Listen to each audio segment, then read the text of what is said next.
There's been a lot of people who asked me for a rabbit update video.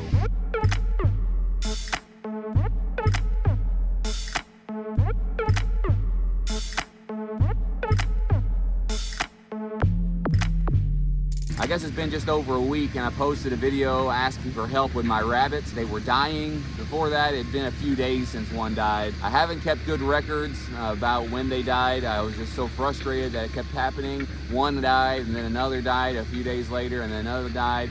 It just happened. There were a lot of questions about what was going on, what I was feeding them and what I was doing, what I've done different since then, an update on them. First off, no more rabbits have died. One of the concerns that I heard about was that since there are no sides to this and they don't have a box or anything in there for them to burrow in, they might die of fright. They seem to be really friendly. As soon as I come by, they all want me to pick them up and touch them and hold them. The kids still like to do that. I try to limit that. They have actually accidentally killed one of the rabbits before. They don't feel like there's any problems to them.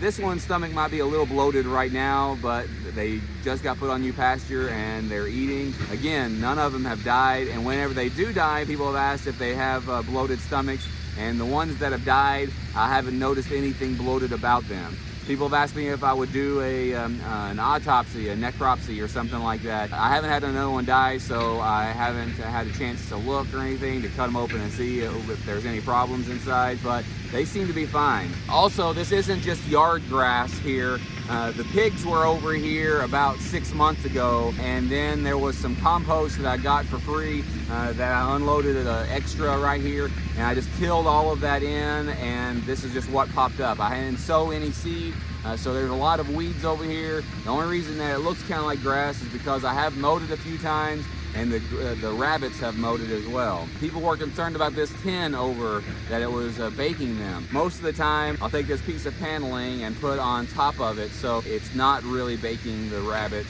and they don't seem hot. I've also been taking a bowl full of ice a couple of times every day, and that's what they're drinking most of their water out of now. Been giving them a few extra rabbit pellets. I haven't had a chance to go to the feed store and buy a salt block.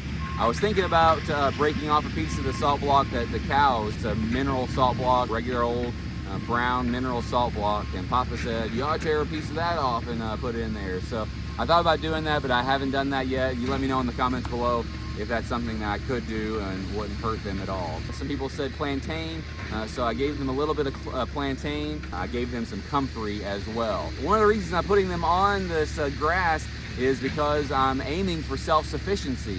I'm aiming to try to get away from store-bought feed as much as possible, so I can still feed them from my own farm without the store. I don't necessarily think that there is going to be an SHTF situation, Teotihuacan situation, the end of the world as we know it situation. I don't necessarily think that, but I'm trying to prepare for that and aim for as much self-sufficiency here on our farm as we can. We are definitely not there yet. We are far from it, but I'm trying to raise them on grass and in tractors because of that. And one of the comments that I received about that was that if you're trying to do that, these rabbits weren't really bred for that.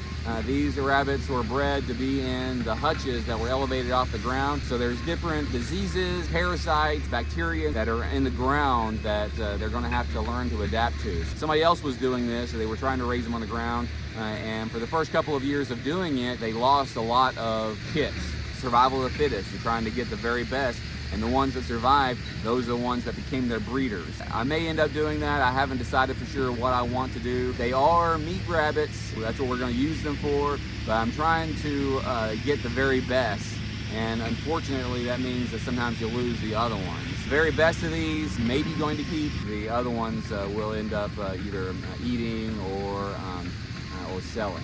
I don't know if I answered all the questions. Don't see anything physically wrong with them. I haven't lost any more, so I couldn't have done it. I can't do an autopsy, but they seem to be doing quite well. I have been paying them a bit more attention, and sometimes the kids will go and grab other feed and give to them. If you have any other suggestions, you can put them down below. I appreciate your comments, and I appreciate you being here. If you like things like this, like and subscribe, hit the notification bell, select all so you never miss a notification.